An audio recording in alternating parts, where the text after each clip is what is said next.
আসসালামু আলাইকুম। সাবেক আইজিপি বেনজিরের ব্যাপারে সরকার বা দুদক হার্ড লাইন নিয়েছে বলে ধারণা করা যাচ্ছে।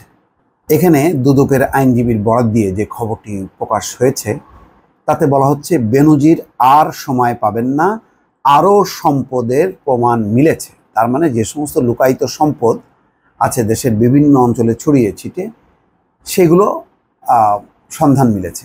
আসলে এত সম্পদ কিভাবে মেলাবেন, কিভাবে হিসাব দেবেন, কিভাবে বলবেন যে তার স্ত্রী এবং পরিবার মানে ব্যবসায় ব্যাপক সাফল্য অর্জন করে এই সমস্ত সম্পদের মালিক হয়েছে। সামগ্রিকভাবে তো ব্যবসা বাণিজ্যের অবস্থা ভালো না, সেখানে বিচ্ছিন্নভাবে কীভাবে বেনজির আহমেদ মেধাবী পুলিশ অফিসার, কিন্তু তার পরিবারও যে মেধাবী, খুব মানে বাণিজ্যিক মেধাসম্পন্ন, সেটা মনে করার যথেষ্ট কারণ। এটি প্রমাণ করা দুদকের কাছে যথেষ্ট কঠিন, কারণ সম্পদের পরিমাণ তো খুব অল্প না, ব্যাপক। যেই জেলাতেই হানা দেয়া হচ্ছে, পাহাড়, জঙ্গল, পর্বত, সমুদ্র, জলাশয়, সমস্ত জায়গায় পাওয়া যাচ্ছে সম্পদ, শুধু সম্পদ বেরোচ্ছে আর বেরোচ্ছে। আপনি বিবরণ পড়তে গেলেও অনেকের গলা বসে যাচ্ছে, এমন একটা অবস্থা। তো আগামী রোববার 23শে জুন দুর্নীতি দমন কমিশনে জিজ্ঞাসাবাদের জন্য হাজির না হলে পুলিশের সাবেক আইজিপি বেনজির আহমেদ আর সময় পাবেন না।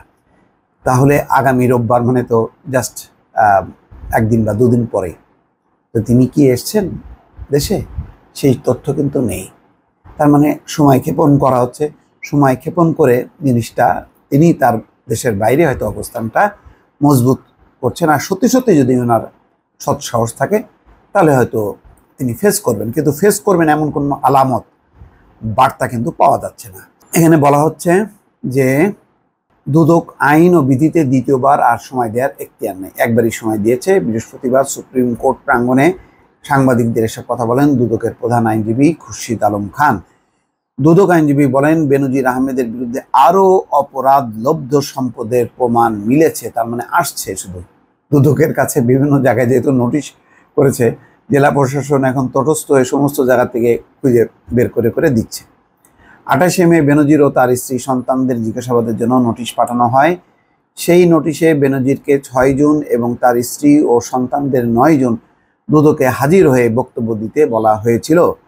কিন্তু 5 জুন রাজধানীর সেগুনবাগিচায় দুদকের কার্যালয়ে বেনজিরের পক্ষে তার আইনজীবী আরও 15 দিনের সময় চেয়ে আবেদন জানান।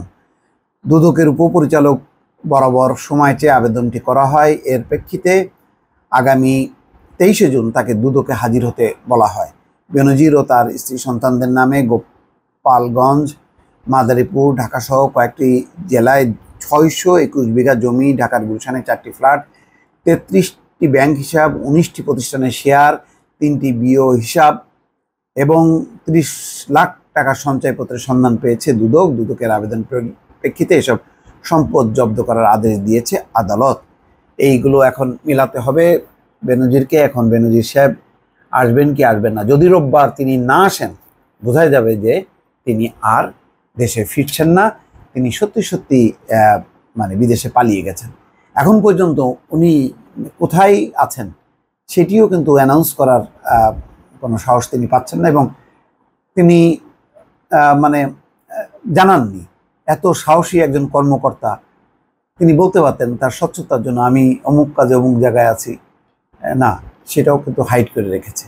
এতে সন্দেহ হয় যে তিনি আসলে আসবেন কিনা মানে জবাব দিতে, হাজির হতে। দর্শক ভালো থাকবেন, আল্লাহ হাফেজ।